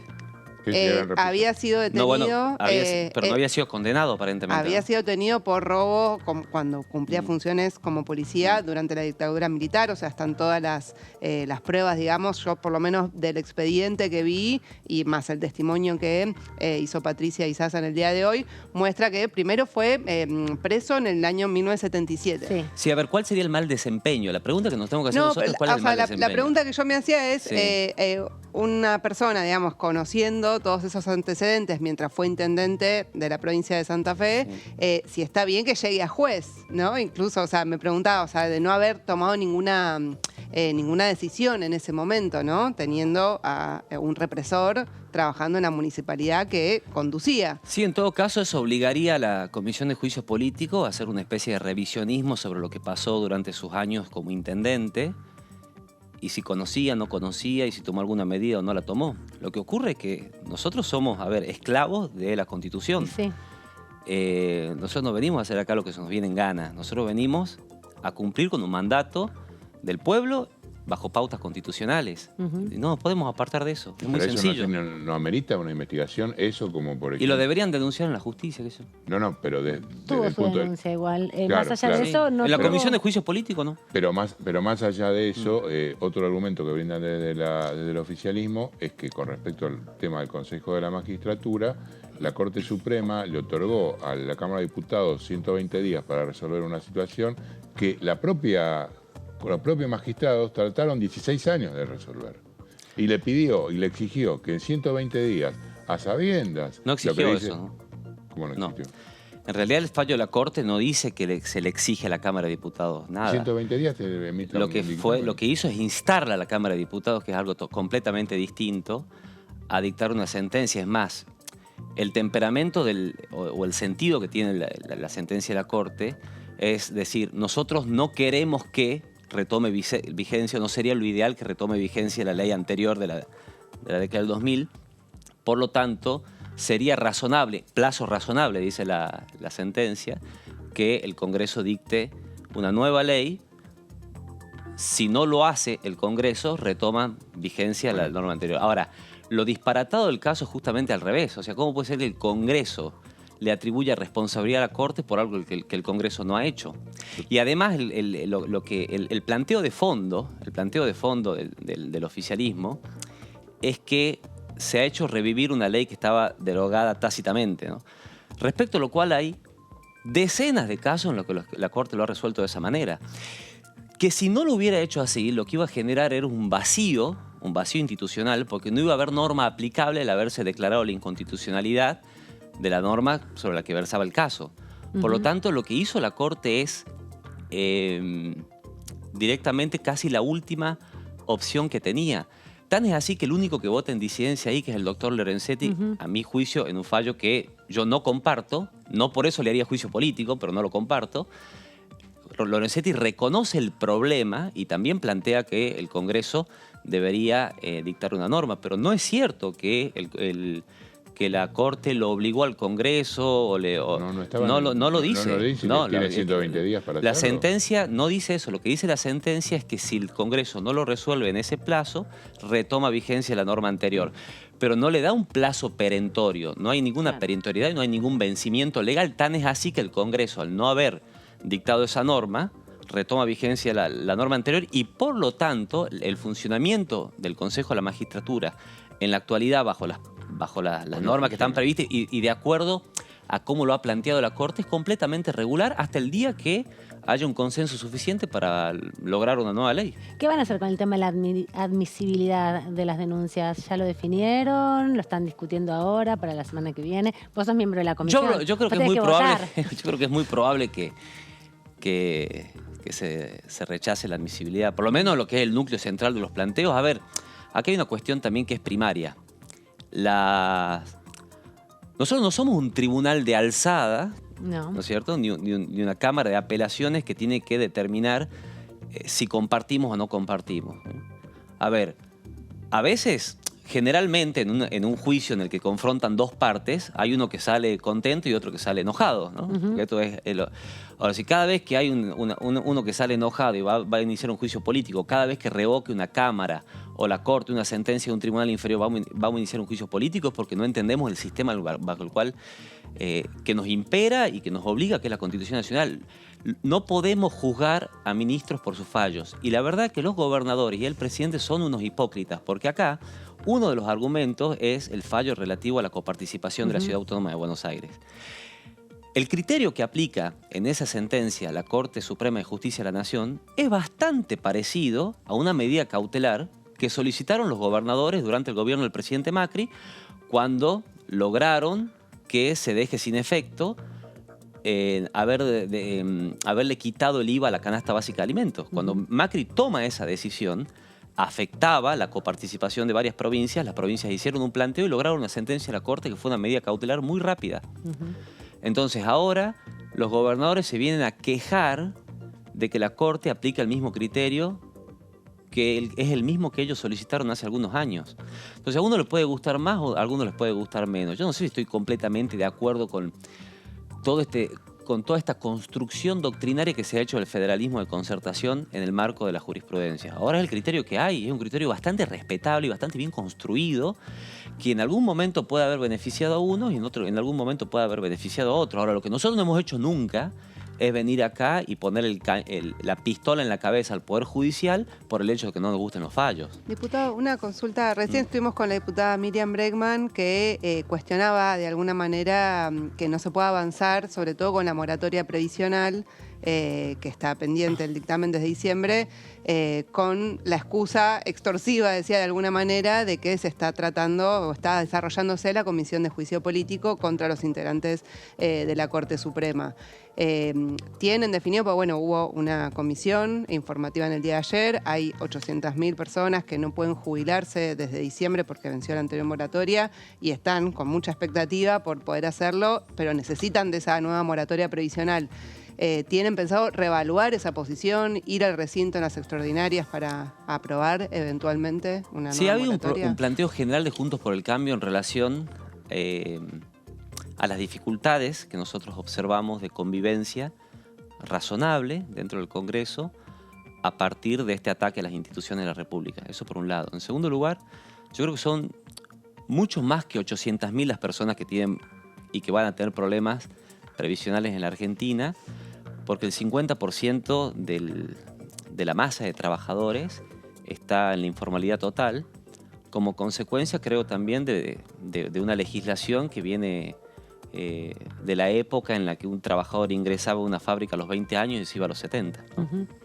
Entonces creo que nosotros tenemos que ir a la raíz de los problemas, creo que hay debates que tienen que dejar de ser tema tabú en la Argentina, que incluso en privado los mismos sindicalistas lo plantean como necesarios, y me refiero a revisar y modernizar la legislación del trabajo, porque si no seguimos discutiendo pan para hoy, hambre para mañana, ¿no? Y además otra cosa más, ¿no? El kirchnerismo plantea el tema de la reforma previsional como si fuera un regalito que le quiere hacer a alguien, cuando en realidad han sido unos verdaderos mentirosos, porque lo que dijo el presidente de la Nación en la campaña electoral era que con los intereses de las LELIQs y las LEVAQs le iban a aumentar los sueldos a los jubilados, y a quienes más ajustaron con la inflación es a los jubilados. Así que la verdad, que no vengan acá tampoco a jugarla de apretadores, ¿no? Y además a corrernos con la vaina de querer decir que nosotros somos quienes queremos perjudicar a un sector que es al que ellos han ajustado de manera más feroz con el 100% de inflación que tiene la Argentina y con todas las medidas de gobierno que atrasan la inversión, que atrasan la generación de empleo y que impiden el progreso en la Argentina y que, entre otras cosas, genera este 50% de trabajadores en negro. Gracias, diputado, por este ratito aquí en la segunda edición de TV. Lo vemos en cualquier momento porque, bueno, hay mucha actividad ya prevista para la semana próxima. Muchas gracias, a disposición siempre. Nos vemos en cualquier momento.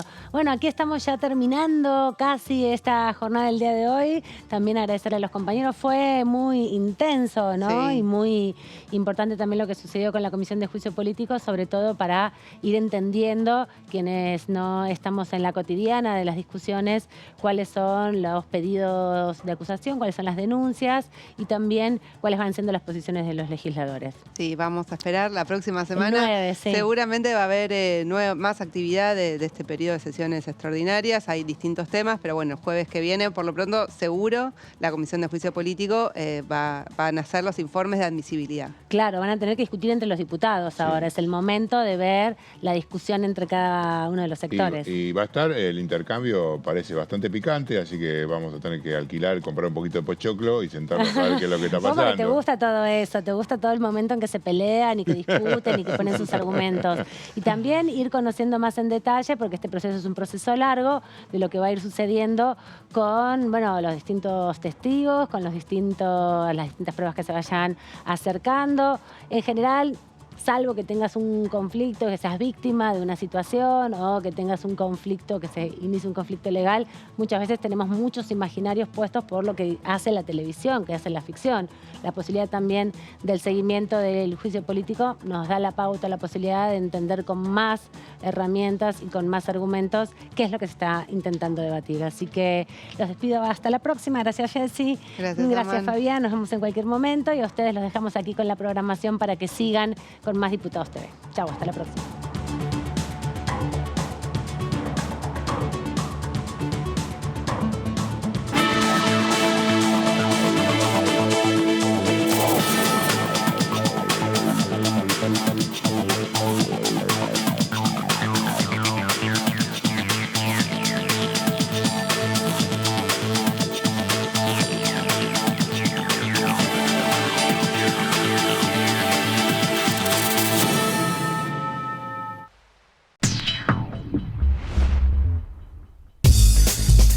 lo que piensan las diputadas.